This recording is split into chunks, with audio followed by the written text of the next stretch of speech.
Ever wonder what you can bake with just 3 ingredients? These cookies come together in minutes. No cutters, no chill time. Just real buttery goodness. Simple, quick, kind of addictive. So if you want to learn how to make it, then just keep watching. In a clean medium-sized dry bowl, starting with the first ingredient of course, we will take butter. Now remember to take room temperature butter, but make sure it's not too soft. To this we will add the icing sugar or home ground powdered sugar. Give it a good mix. You can use a whisk if you like, but be careful not to over whisk it, as that's when the cookies go flat on baking.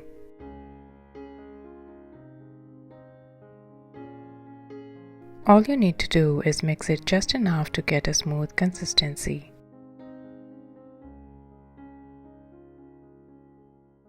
This looks good. Now going ahead with our last ingredient, it's of course the all-purpose flour. Now if at all you want to switch this with whole wheat flour, you can always do so by using not more than 54 grams of it. And yet, I'd suggest you should add a little at a time to see the desired consistency. You'll know when everything comes together in one big ball of dough, and it should feel soft enough to mold it into the final shape without having to see many cracks.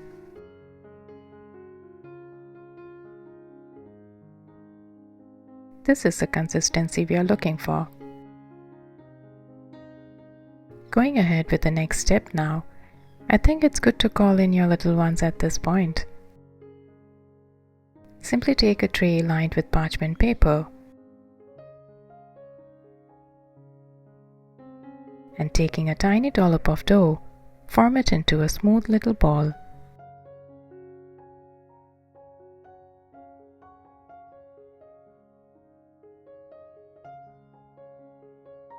And similarly going ahead and repeat the same with the rest of the dough. You may want to portion it out and share the task with your kids.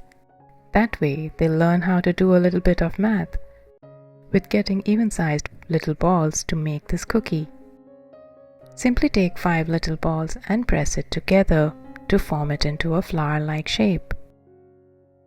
I've made a 5-petal cookie. You could probably try making a 4-petal one. That way you'd get more cookies out of this dough. Or even better, maybe you could ask your little ones how many petals they'd like. And that's the last of the dough, giving us 12 such cookies from this batch.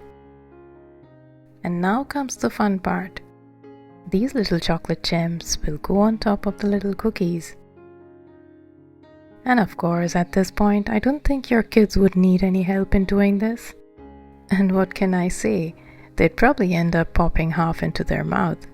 Nonetheless, I think it would just be so much fun to do this as an activity for the entire family. Once we're done with that, we can now go ahead and use a flat bottom goblet and a piece of parchment paper to press it down until we get one whole flour cookie. And of course, repeat the same for the rest of them.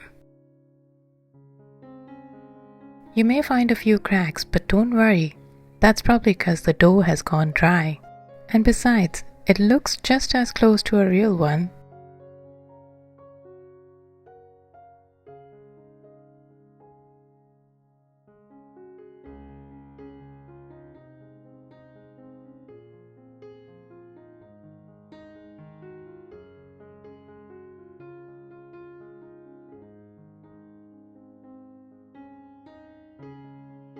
And the last step?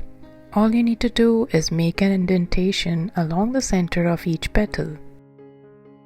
You can use any tool you like.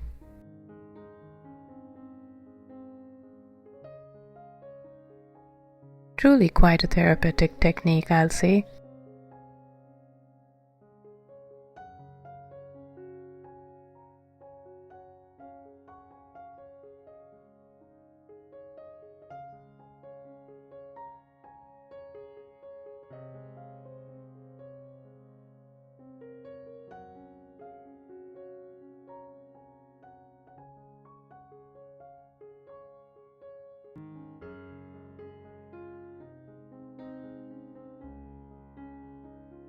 Now time to pop these into the oven for about 12 to 14 minutes.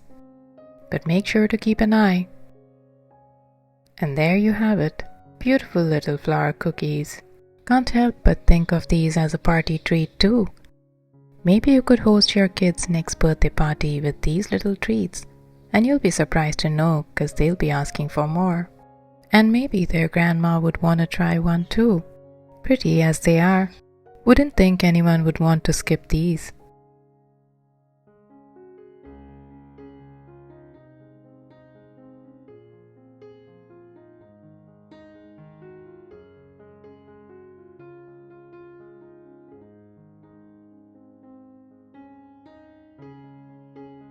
Perfect light browning on the bottom.